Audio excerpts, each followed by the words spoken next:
this is Marjabeen Baloj from Pakistan, and you're watching my YouTube channel Insani-Ittihad, which aims to invoke a little bit of humanity in all of us. So today the topic that I'm going to discuss is the significance of women in the Jewish history and the Jewish historical events which happened beginning from Adam and Eve. So I would like to first describe that there is a little difference between the Muslim, Christian and the Jewish concept regarding the Garden of Eve and Adam and Eve coming to this earth. Muslims and Christian largely or mainly so believe that it was a sin. Christian believe that that was an original sin. Muslims slightly believe that it was a sin that was committed by Adam and Eve because they were tempted by Satan. On the other hand, the Jewish sees this whole event as a mystical event of both Adam and Eve understanding what God wanted and intended for them to understand, that God wanted them to actually eat from the fruit of knowledge and have the choice and free will, and then choose to go to the lowest world and try to fix it and make it holy for the for God and the heavenly spirit to have a home in this place, which is sanctified through every Jewish and non-Jewish soul alike, which is created for a purpose of fixing and sanctifying this world in which we all live in. So in this context, the role of Eve was very, very significant. We have to understand, and sometimes I do wonder, what if God had created Eve first instead of Adam? Would Eve would want a companion, or was she content of herself?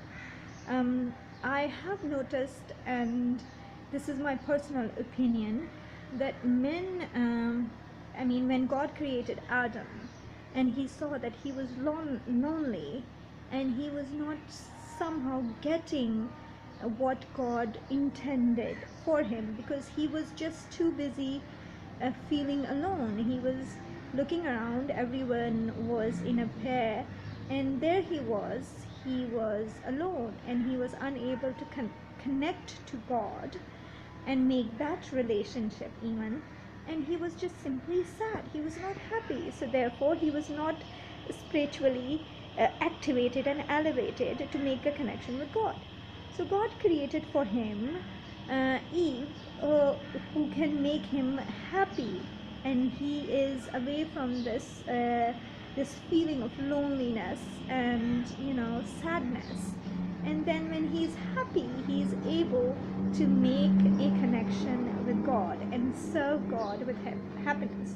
And I think that's the reason Rabbi Minnis Friedman and Rabbi Abraham Tversky and many other, Rabbi Jonathan Sacks, late Rabbi Jonathan Sacks, have said that it is utmost important that a Jew and any human being on this planet must serve and must have a relationship with the divine, with God, with happiness, with utmost happiness and content, and would be feeling a sense of happiness and pride that he or she is able to serve a purpose in this world for the Creator and make that holy connection. Women throughout the history of Judaism have been the agent of this sanctified relationship, not only for themselves, but I think for men, and elevating their holiness. And that was the exact thing happened in the Garden of Eden, according to the Jewish concept, that it was Eve who persuaded Adam that you must understand that what God wants us to do. God wants us to eat from this fruit and have death and have this, don't live in this Garden of Eden forever, but rather go into this place where we have this opportunity to fix the world or sanctify that place with a limited time frame, where we have this time to fix it and play our part, play our role, and serve our purpose.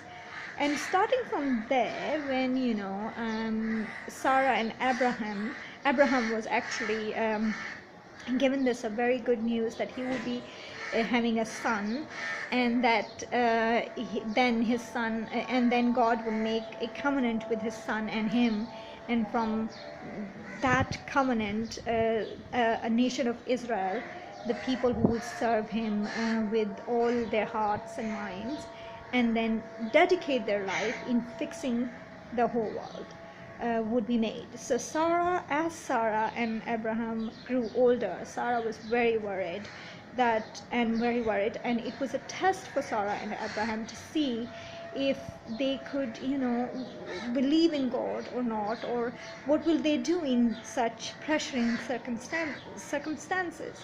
And it was Sarah's, in a way, sacrifice that she allowed Abraham to marry in Muslim and in Jewish theology, largely or so. All believe that Abraham married Hagar, but the Christians believe that Hagar was was Sarah's handsmaid, and he did not marry her. But according to Jewish and Muslim faith, Abraham did marry Hagar and have a son, his firstborn, Ishmael. And it was the spirituality of Sarah that she sacrificed and allowed another woman in her husband's life. And thanks to that, today we are Muslim. I am Muslim because of Ishmael and because of Sarah. And later, after that, because she made this sacrifice for God, and God had sort of rewarded Sarah, and God was a bit unpleased with Sarah as well, because she didn't have this ultimate faith and trust on God that no matter how old Sarah and Abraham would get, if God has promised them a son, she will bear a son.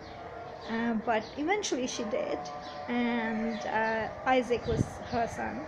And then when Isaac married Rachel, Isaac, when he was in his old age, he wanted to bless his firstborn, Esau, and there was this reason behind Isaac feeling that he should bless Esau, because he was very, very strong and perhaps a little violent, like people of the people who built the Tower of Babel in Isaac's father's time, in Abraham's time.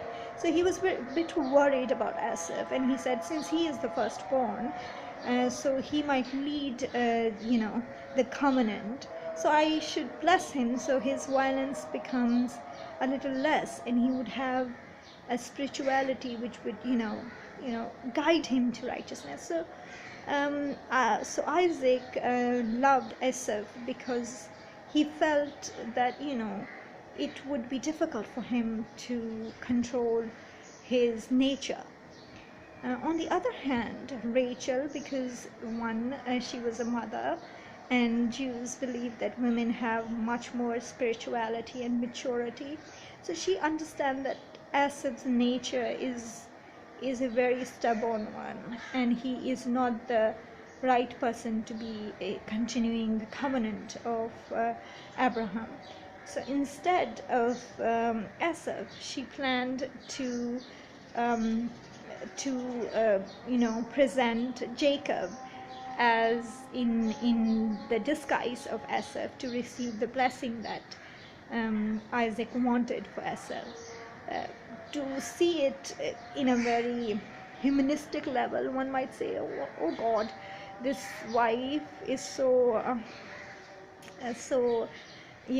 so mean that she is deceiving her own husband, who is blind, and presenting the second son, who is her favorite, to get and receive the blessing. But in a way, for the longer and